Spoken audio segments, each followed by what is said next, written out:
Anyway, I'm gonna take a break from preaching for a minute. I'm gonna take a break from politics for a minute and racial issues, and I'm gonna get real ghetto about right now. But quick story. I told myself years ago that I would only live in certain neighborhoods, but when you don't pay your bills on time and you end up losing your apartment, then you end up with those other people. And so, for like the third time, I was basically homeless just not too long ago. And so, I ended up here in the heart of Pittsburgh. And I like it down here, but I don't. I like it down here because of all the shopping that you can do and all the sightseeing that you can do. Traffic doesn't bother me. What I don't like is this ghettofied nonsense. I hate the way people dress here in the urban part of Pittsburgh. I hate the way people dress. I hate the way people act. And, I always told myself that I will never ever live. Forgive me, black folks. Forgive me. But I told myself a long time ago I will never live in a predominantly black community. But I ended up basically homeless for the third time and ended up in the black community. I don't even know if there is a such thing as the black community. I think when people say black community, they're talking about the community where people live that are black, predominantly black, and they broke. There's violence and crime in these places, a McDonald's on every corner, and the cops is just shooting everything brown or black. I guess that's what they call the black community. One thing that it isn't is black people as a whole. That's one thing that it isn't. And I'm going to do a video on that, but that's not what this video is about. This video is about everybody knows, all my friends know by now, that I feel that Asian women are the prettiest women you ever want to meet. Oh my goodness. And I mean, depending on what Asian girl you talking to, oh, that accent. She don't even need to speak proper English. That accent. Oh my goodness. Oh man. Oh Lord. Oh. I don't know if any of y'all have ever seen Yoko, random Yoko on YouTube. Very lovely Japanese lady. I'm trying to figure out how old she is. She's got to be at least in her early 30s. Very lovely lady. A lot of makeup. You can tell she's very, very high maintenance. Very pretty girl. But what I love so much is her accent. Her accent just makes me melt. I mean, I literally cried one day listening to her talking about Donald Trump. Oh, that girl had me in tears. Her accent is just so cute. I mean, oh my goodness. You have to listen to her sometimes just to hear her accent. Sometimes I go to her channel and I listen to her accent just, you know, I don't even really pay attention to what she's talking about. I'm just listening to her lovely accent. I just love her accent. It's so cute. It's just so cute. I'll put it like that. To be safe, it's just so cute. Okay. I would say something else, but it's just so cute. Okay. Um, but I noticed when I moved out here to this inner city part of Pittsburgh, and I can walk downtown from where I live. I can be there and probably I could walk down the hill from where I live and I could be downtown at Station Square in probably less than 20 minutes. I think. Or at the most 20 minutes. Um Walking. And I love downtown Pittsburgh. I mean, the first thing I did when I came back to Pittsburgh after being away for a couple years is it was like probably 12 a.m. in the morning when I arrived in Pittsburgh, and I just drove around the city because I loved it so much. I mean,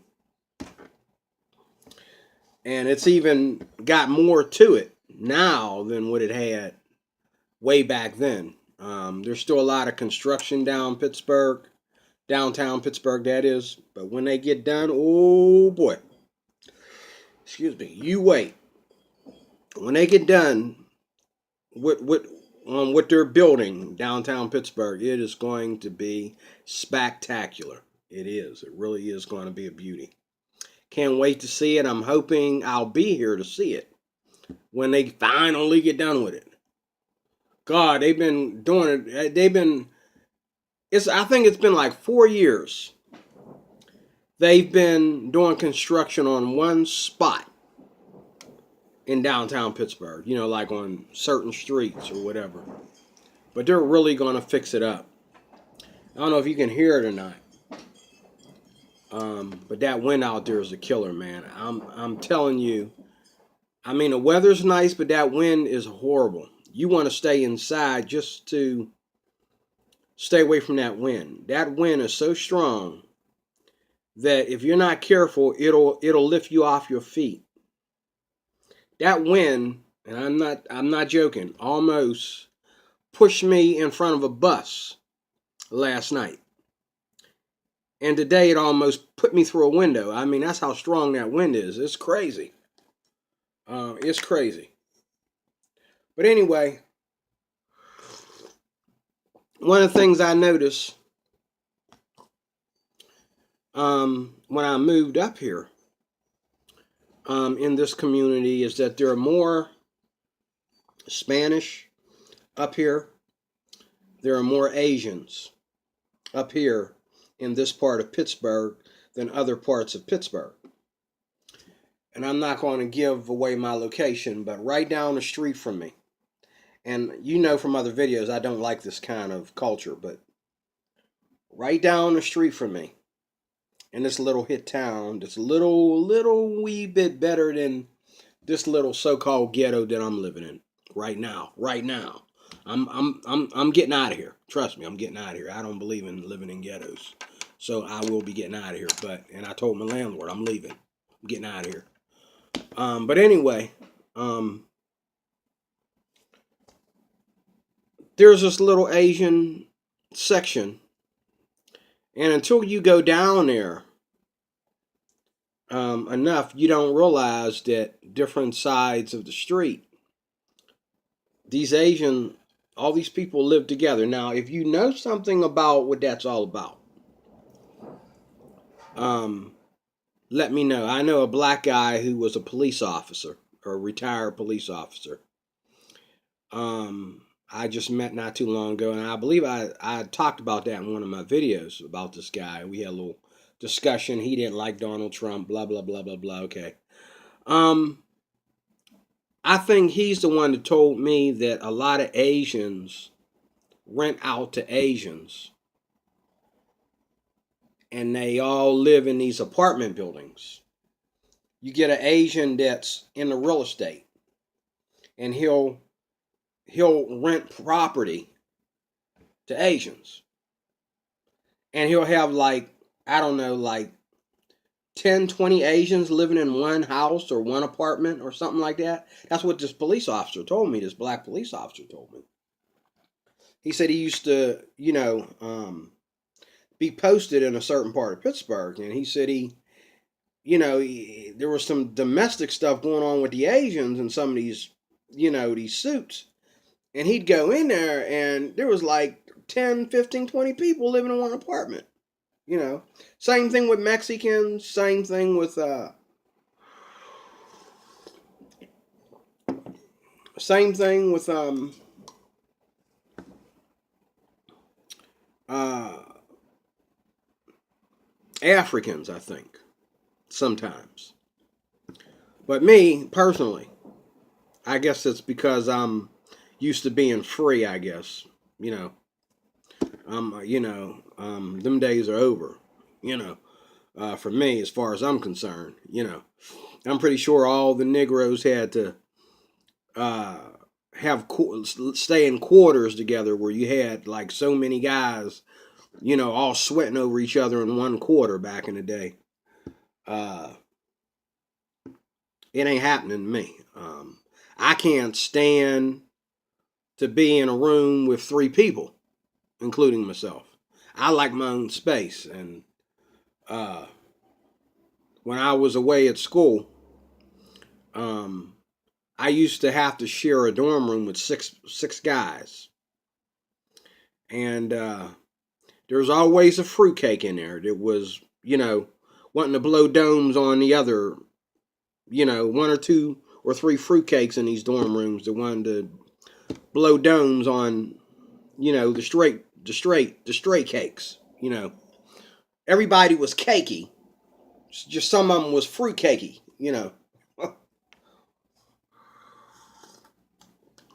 But when you got that many people living together, there's always some mess, and you never know who's sleeping with who and who's getting who's pregnant, and but at the same time, with all them people smashed in there together like a can of greens or a can of sardines, things happen,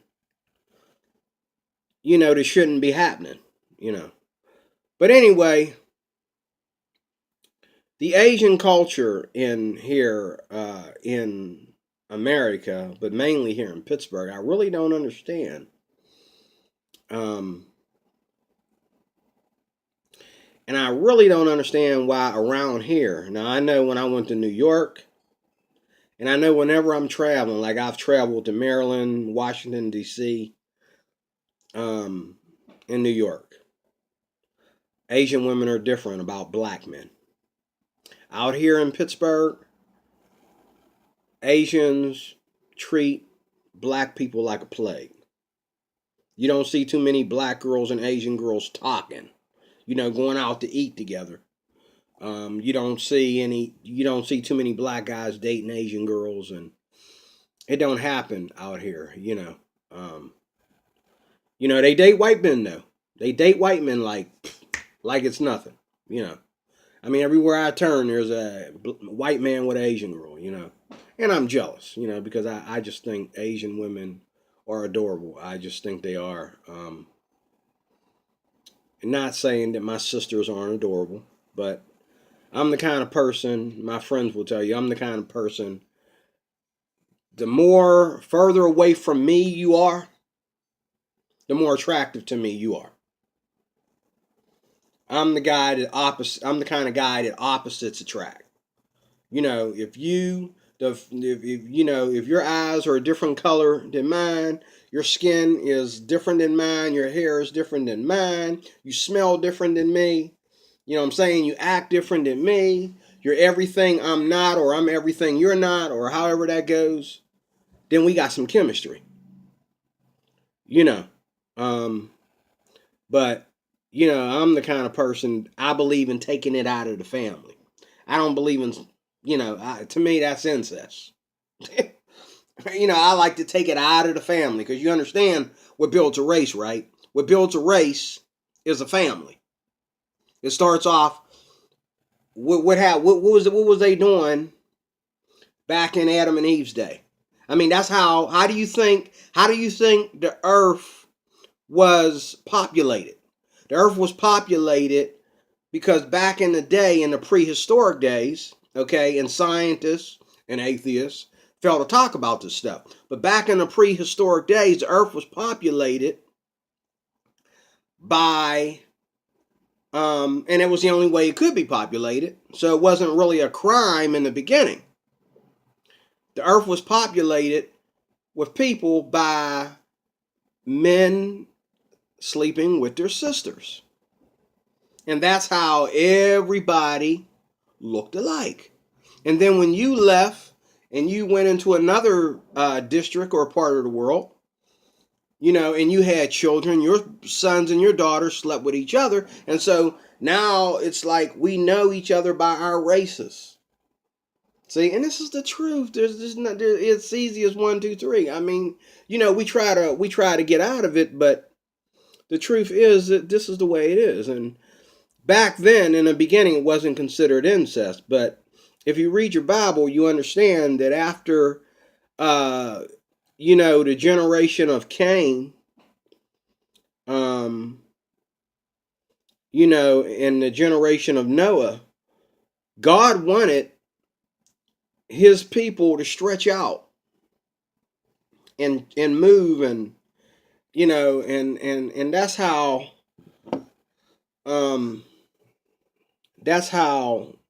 we look the way we do when we look different than each other. That's how we have different races, and I believe it's beautiful that we have different races. I believe it's beautiful that we have different skin tones and different DNA and all that kind of thing. Anyway, before I run out of time, let me get to the point. These Asian people up here are weird. And I was living in a little hit town called Tarentum.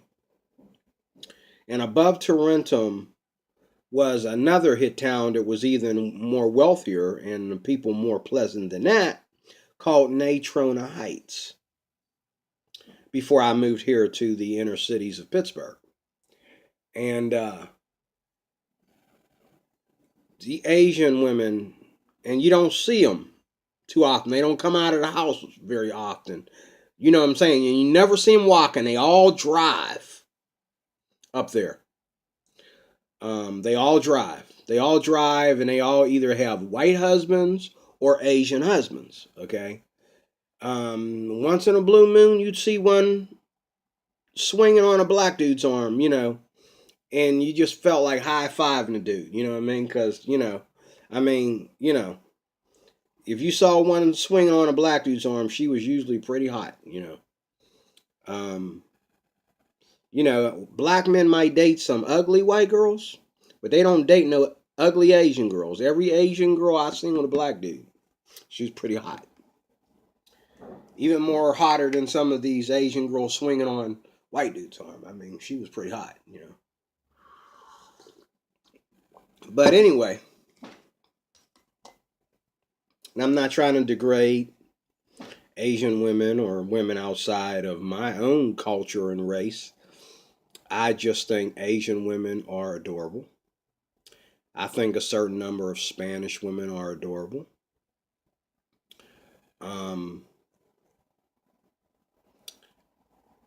I just think even Arab women, a certain percentage of them are adorable. I mean, really extremely adorable. And there's a girl right now. I met the prettiest girl in the world not too long ago. I mean, she's got to be the prettiest to me. The prettiest girl in the world. Oh my God. This girl, I believe she's from Indonesia.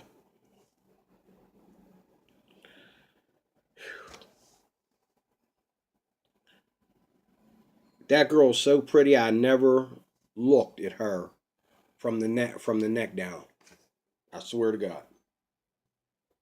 Okay, it took me a while to even notice her, from the neck down. It just right here. And I mean, the girl was always leaving work when I seen her. I never seen her dressed up or wearing makeup or anything like that. Obviously, she must have been a bartender or worked at a restaurant or whatever. She was the most sweetest looking thing. Oh, God. Not so like today, though. I was in a supermarket. Oh, my Lord. Oh. And I saw, the best way I can describe it is ghettofied, redneck, Asian.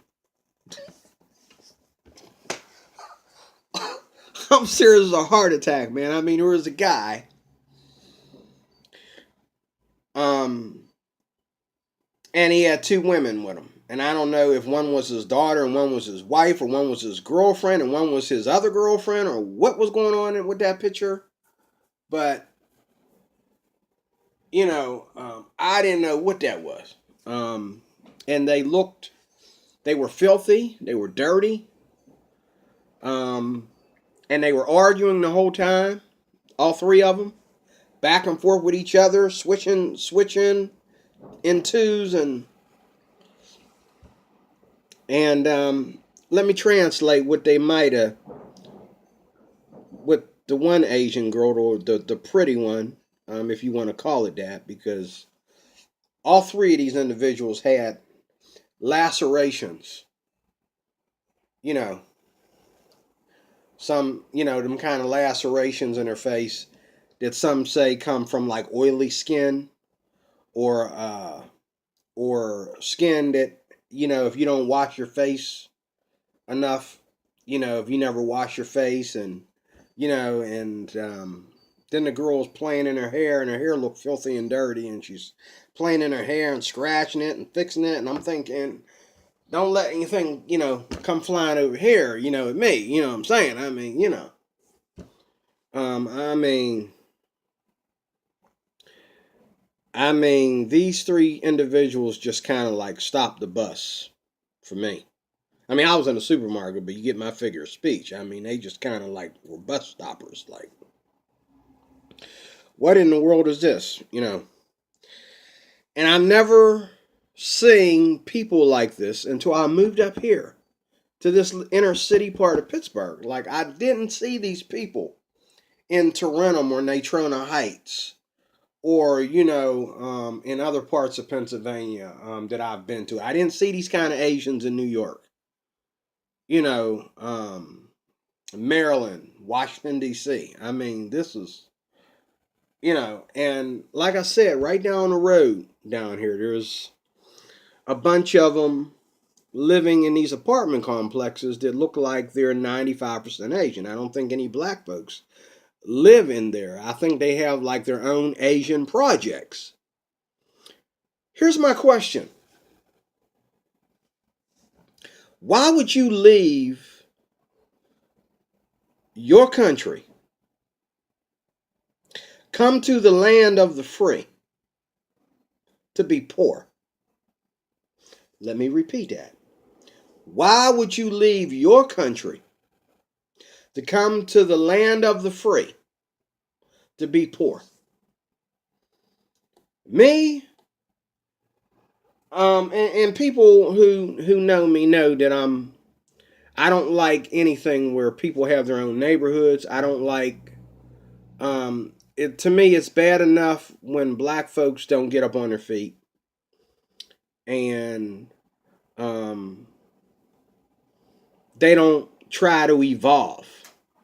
But you come over here to the land of the free to continue to be poor? I mean, if I lived in Africa, okay, if I was, the people that I know, the Africans that I know that have moved to Africa, have moved to America, they're here to find work, and they're here to get jobs. Let me translate. This Asian woman was, I don't know nothing about, Chinese language or Japanese language, or Korean language, but this woman, she was cussing this man out in her language, and I believe what she told him was, "You think I don't know how to shop? You need you need to kill that noise with your old Asian tired behind. That's what I think she was saying to him. Now, I don't know nothing about that language, but I think that's what she was saying to him in uh, her language. She was, and all this was going on, you know.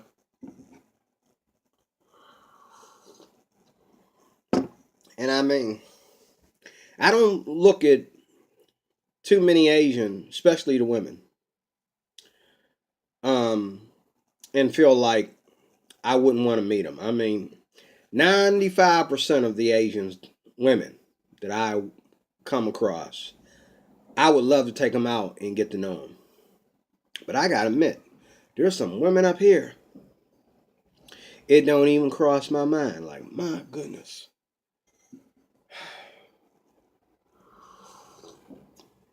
But why would you leave your nation to come here and live a poor life? Live low income, collect welfare, and all like that, and then deal with the same stuff that maybe was going on in your nation. You come over here and you got to deal with the yakuza all over again. You know what I'm saying? You got to worry about the yakuza breaking in your house and raping you or something. You know what I'm saying? You want to come over here for the land of the free. I'm just wondering what is in our pocket that these Asians are always coming after. Now, don't get me wrong. A lot of these Asian families are so broke when you see them in a store and you see them on a bus, and a lot of them don't drive and they're always carrying heavy bags of groceries and stuff like that. And they dress like, they dress like old-fashioned homeless bums, a lot of them, out this way, this part of Pittsburgh.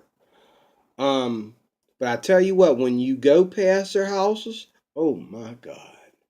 Their houses look like mansions, some of them.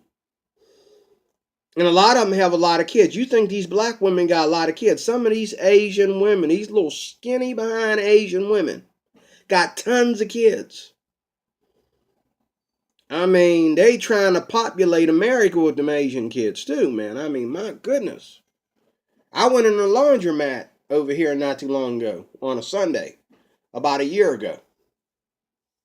Turn around and walk back out after standing there watching them. There was about 100 Asians in there. And most of them was kids. Kids who their parents sent them to go to do the laundry and didn't teach them how to use the machines. And, the staff over there, they had to go through 100 Asian kids to show them how to use, how to wash clothes and how to use a dryer. It was just like, wow, But, let me know what you think.